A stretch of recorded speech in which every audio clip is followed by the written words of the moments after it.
Hechos Ecuador, es la televisión, es la radio, es la voz del anuncio en lo económico de un posible crecimiento entre 2022 y 2023 que iría al 4.1% según el Banco Mundial.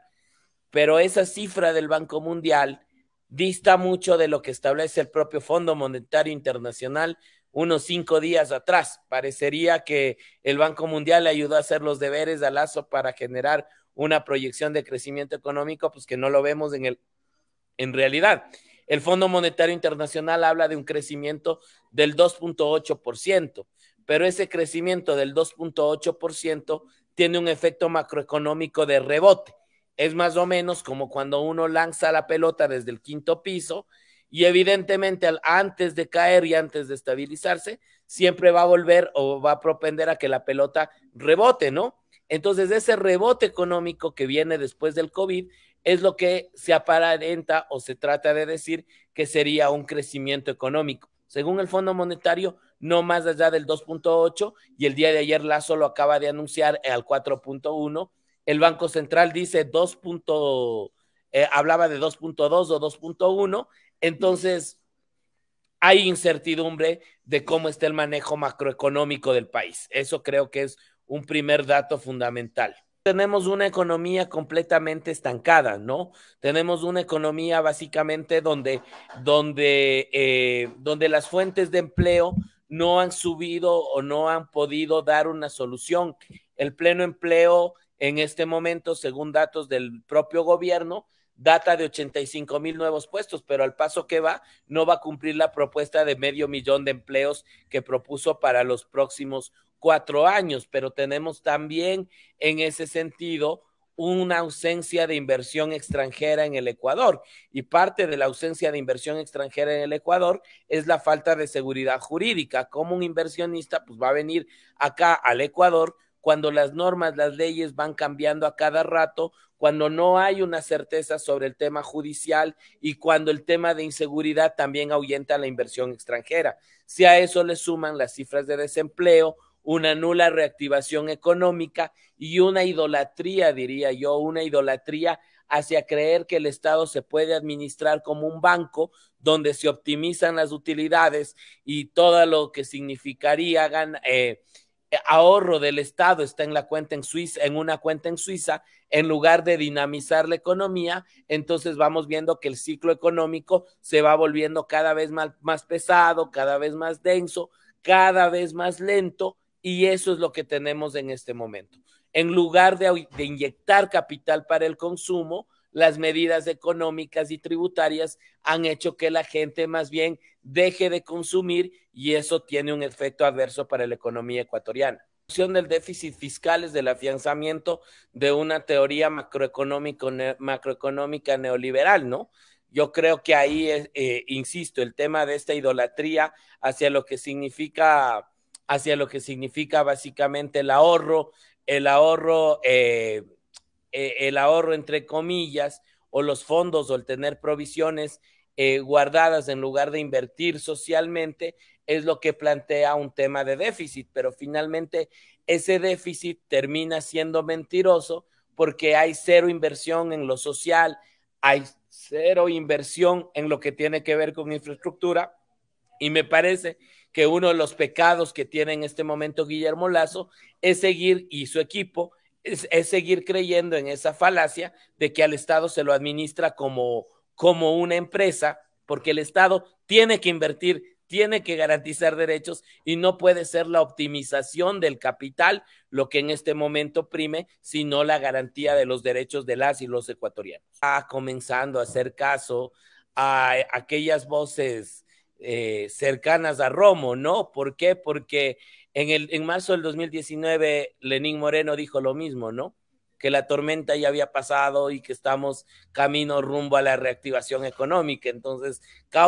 llama la atención, más bien dicho, que las mismas palabras de Moreno sean las de Lazo, aparentemente serán pues los mismos asesores los que le construyan el discurso. Pero hablaba de la teoría o hablaba de la metáfora con el tema de las dos turbinas y decía que la turbina de la inversión extranjera y de los privados está avanzando y que del otro lado de los trabajadores también. pero sin embargo en este momento vemos que el tema de la situación de los trabajadores no ha cambiado, más bien que en el mes de septiembre del año anterior intentó pasar por la Asamblea Nacional una reforma laboral encaminada a precarizarla, a volver a las formas de precarización laboral, y desde el otro lado no se ha generado un tema de empresa, un tema de desarrollo de inversión extranjera, de fortalecimiento de la producción. Hay una deuda grande que lo tiene y una explicación que la debe dar el presidente Guillermo Lasso al Ecuador, y es qué pasó con el Tratado de Libre Comercio con México, ¿no? Uno de los anuncios tan rimbombantes dentro de este año fue el Tratado de Libre Comercio con México, que ahora se ve estancado, que México también ha puesto observaciones a las rondas de negociaciones y que evidentemente ni siquiera lo que era parte de su prioridad, que era un Tratado de Libre Comercio para entrar a la Alianza del Pacífico, en su tendencia neoliberal la ha logrado completar, ¿no? Y creo que eso también es una respuesta al bloque económico liderado por el ministro Cueva, que finalmente sabemos que el ministro Cueva fue también causante de la crisis del 2003 y del 2006 en Bolivia por sus asesorías, entre comillas, brillantes como delegado del Fondo Monetario Internacional. Lenín Moreno con Guillermo Lasso. Recordemos que a agosto del año anterior, cuando dio su informe final, Lenín Moreno se advirtió incluso de la imposibilidad que debería tener de salir del país hasta que no queden claras las cosas, y sin embargo, la Asamblea y la mayoría del gobierno, en ese entonces, la mayoría gobernista, apoyó e hizo caso omiso a la salida del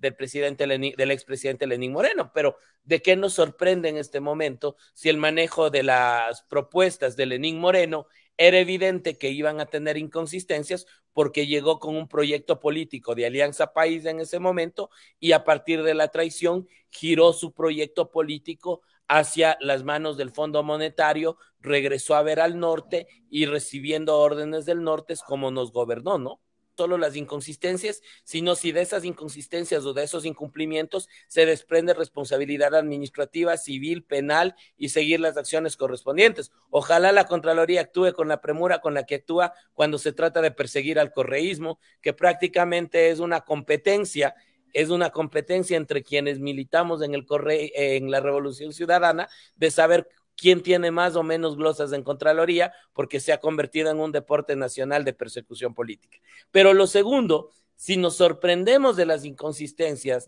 de la falta de documentación del expresidente Moreno, preocupémonos también, y no hemos revisado lo que significa el plan de gobierno de Guillermo Lasso. El plan de gobierno de Guillermo Lasso, que en cada una de las cosas ha ido incumpliendo dentro de este año, pero te doy un dato curioso, Lucho. El Plan Nacional de Desarrollo de Guillermo Lasso fue presentado anillado en fotocopias a blanco y negro. Esa es la importancia que Guillermo Lasso le da al Plan Nacional de Desarrollo. Incrementar $100 cada año el salario, y luego se retractó y terminó diciendo que era $100 en los 4 años, ¿no? Luego dijo que iba a garantizar el acceso a la universidad a todos los estudiantes, libre acceso a la universidad, y ahora dice que no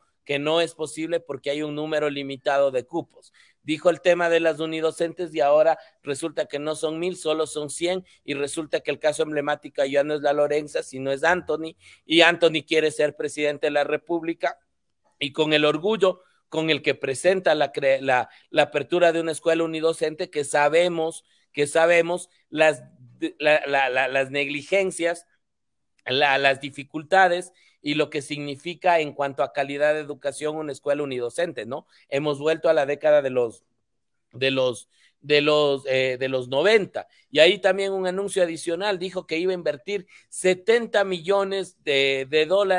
en los centros de alto rendimiento, y luego en el informe dijo $70 millones en los 4 años. 4 años. Entonces, finalmente, por eso digo, tenemos varias clases o varios Guillermos Lazos que al final no sabemos pues con cuál quedarnos en este momento, porque cada uno es peor que el otro, ¿no? Hechos Ecuador, es la televisión, es la radio, es la voz del